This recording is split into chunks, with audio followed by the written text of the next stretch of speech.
Halo sob, kembali lagi di Samudra MP14. Hei hei hei hei. Gimana kabar sob? Halo. Inilah kayak penyiar radio ini. Oke, kita kali ini mau bahas seputar pengalaman selama 4 tahun pakai Ninja 250 ini ya. Pengalaman apa aja ya? Pahit ya, manis. Weh, ini dia. Ninja 250 Karbu ini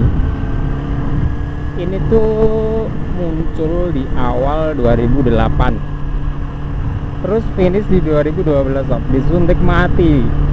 Terakhir ada Ninja 250 Karbu ini diganti dengan Ninja 250 Fi. Secara keseluruhan ya, suka nggak suka, namanya feel ya, kesenangan itu beda-beda.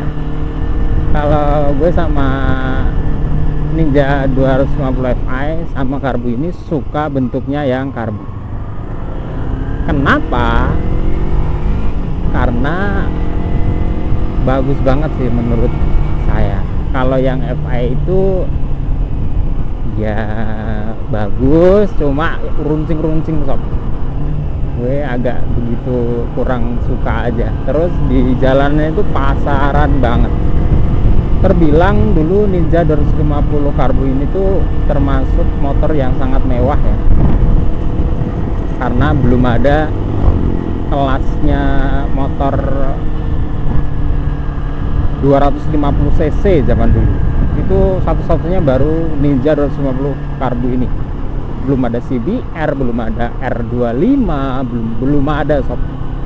Adanya itu ini Ninja 250 Karbu.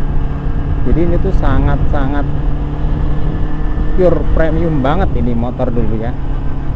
Tapi udah berselang waktu ya gini, banyak yang bilang Ninja 250 Karbu ini tuh rewel banget, apa-apanya susah, overheat, boros, dan lain sebagainya. Sampai kalau dijelasin, contoh ada ini ya, salah satunya ini dari borosnya Ninja 250 Karbu. Kalau dibilang boros enggak, namanya 250 cc Karbu ya tetap boros loh. Sama Ninja 250 yang Fi, namanya injeksi dibandingin sama Karbu ya nggak bisa sob, nggak bisa. Itu udah beda cerita. Apalagi kalau dibandingin sama yang 150 cc ya nggak kayak gitu caranya boy. Aduh ya, kita harus setara bandinginnya.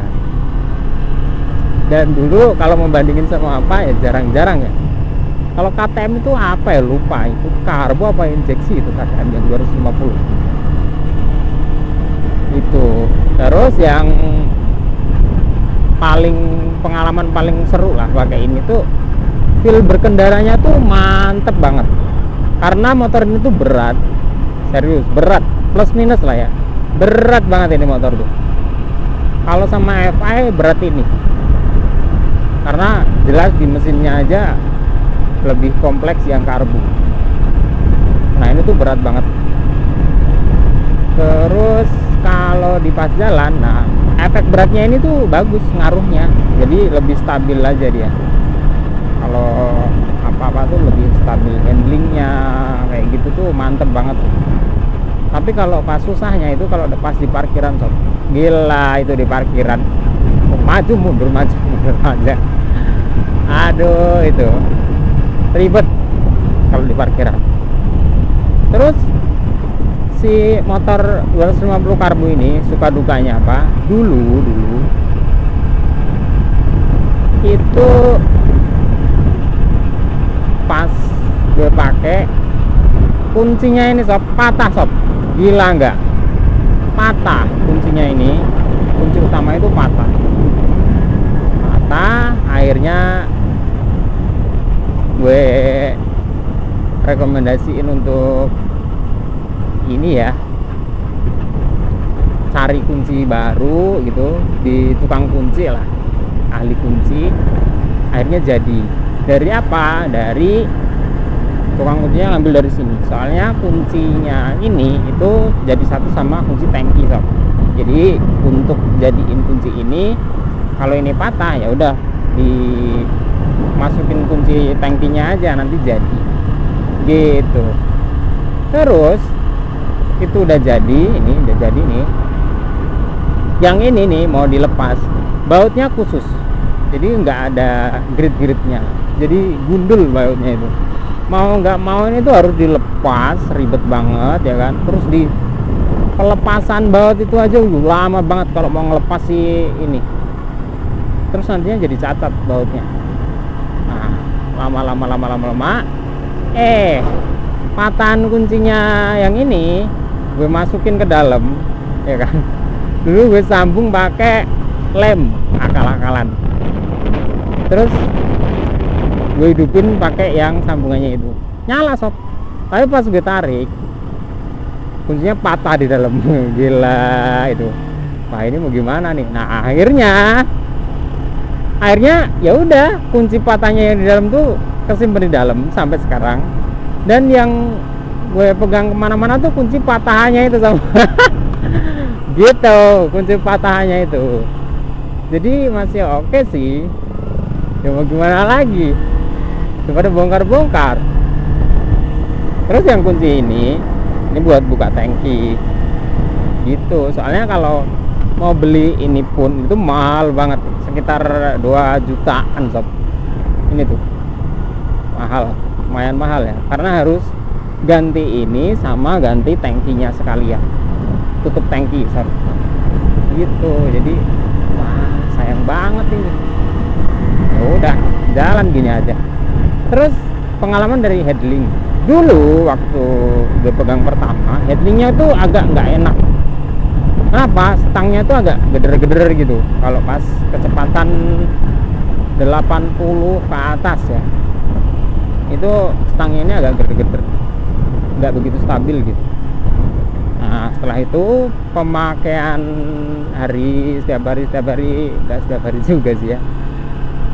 Selang beberapa hari gue pakai, gue enggak.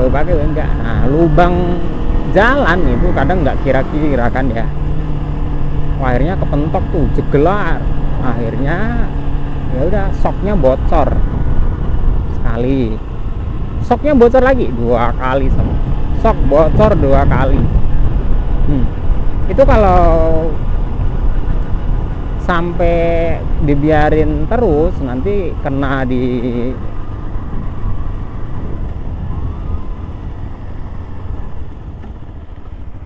penyangga soknya itu bisa mahal lagi. Akhirnya cepet gue perbaiki dan gedernya itu hilang karena udah diperbaiki juga soknya. Jadi ganti seal sok sama anti debunya diganti gitu. Terus laker depan belakang ini pernah pecah karena motor ini tuh berat sob, sedangkan si suspensi itu masih pakai teleskopik ya. Jeglar, hampir ya, hancur ya si itunya, lakernya. Laker sebelah dulu pecah. Yang paling susah tuh yang laker ini sob, laker belakang. Laker belakang tuh jelas rantainya ya mau lolos sob jadinya. Kalau laker depan masih disangga sama piston ini, sama kaliper remnya juga masih, walaupun ya gigit tetap susah juga gitu. Terus kalau